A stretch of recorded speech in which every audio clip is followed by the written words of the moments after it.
This is the calculation of a weak acid and a weak base, calculating pH using equilibrium ice expressions. First problem I have here is determine the pH of a 0.15 molar formic acid solution. Formic acid is HCO2H. I have the Ka. Ka is 1.8 times 10 to the minus 4. First thing I'm going to do is write the equilibrium expression for formic acid and water. So here's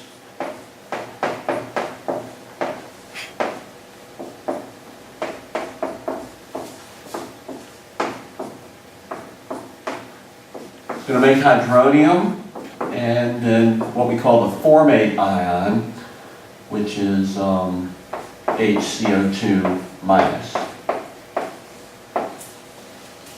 Okay, initially I had 0.15 of the formic acid. I'm going to lose some of that. When I do, I'll gain some hydronium and I'll gain some of the formate ion. Initially, the hydronium and the formate are 0.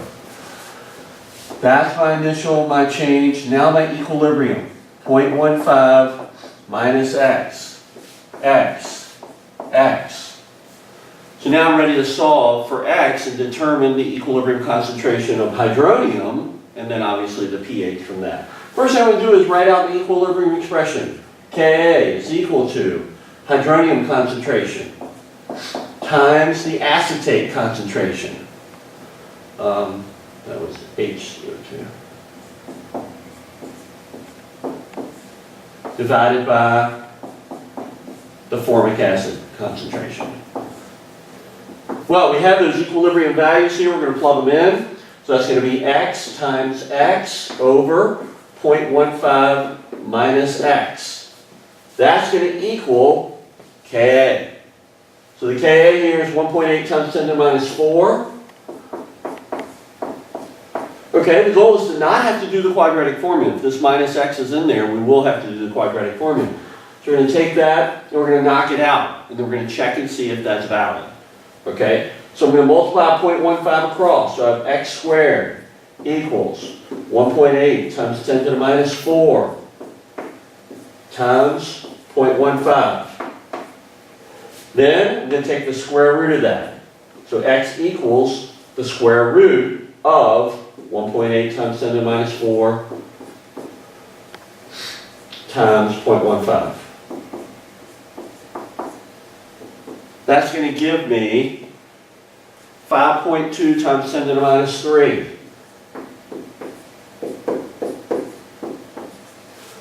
Now, what is X? X is the hydronium concentration, or it's also the formate concentration.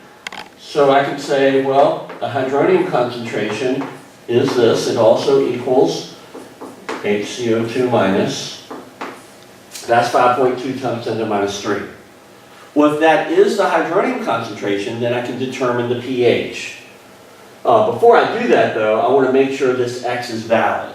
So I'm going to use the 5% rule check to make sure my X is a valid value. So I'm going to go over here and say, okay, I want to make sure that the value of X I obtained, 5.2 times 10 to the minus 3, is less than or equal to 5% of the original concentration that I said it was negligible relative to. So I'm going to go in here and I'm going to say, okay, 5.2 times 10 to the minus 3 over 0.15 times 100. That's going to give me my percent. That's going to be 3.5%. So that is valid. The assumption is good. We do not have to use the quadratic formula here. We get the same result either way. You can use quadratic formula. You're going to get 5.2 times 10 to the minus 3.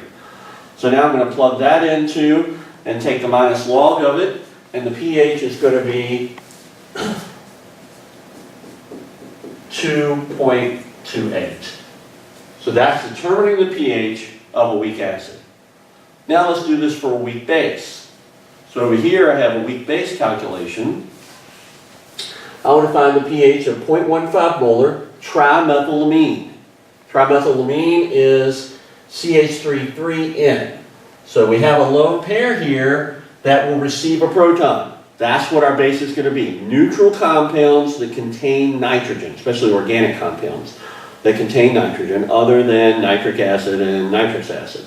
So neutral compounds that contain it. We have the Kb here for trimethylamine, so now we can do the calculation. First thing we're going to do is write our dissociation.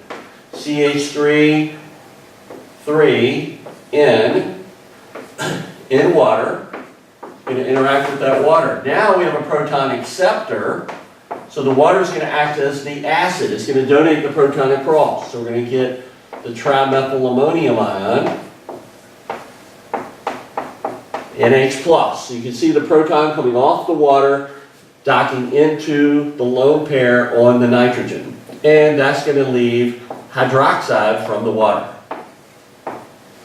Well, we also have 0.15 molar here, so 0.15 minus X over here, plus X, plus X. We have no hydroxide or the trimethylammonium ion originally.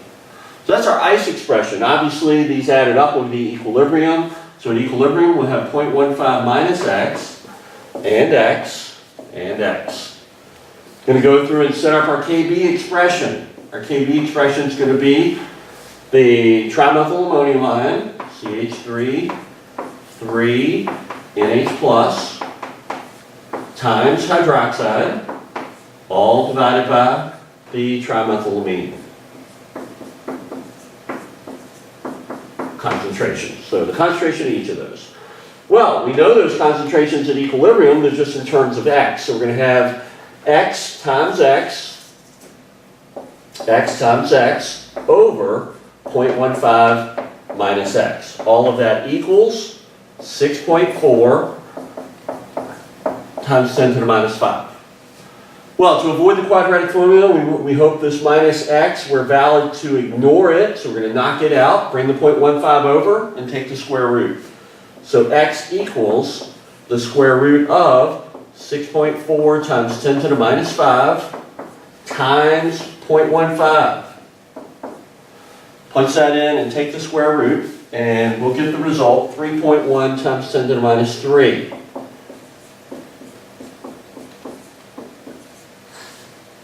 Well, you say, what is X? Well, X is the trimethylammonium ion concentration, and X is a hydroxide concentration. So let's write those out. So we've got the hydroxide concentration. It's also equal to CH3, 3 NH+. Not a lot of room there.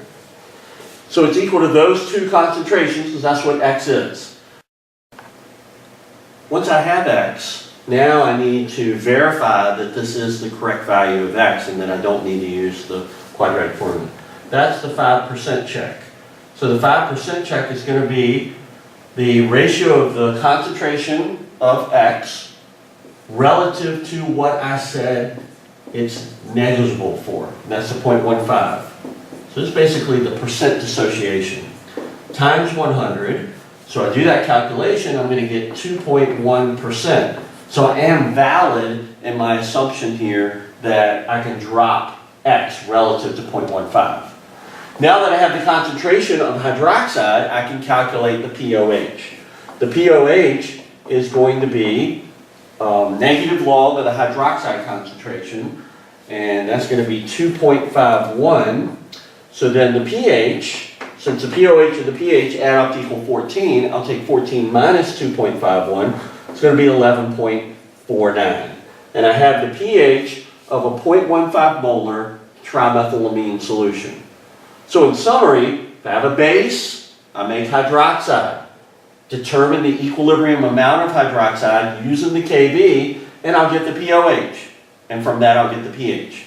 Back over here, when I had an acid, I calculate the hydronium concentration. From that, I can directly determine the pH, and I know the pH of my original acid solution.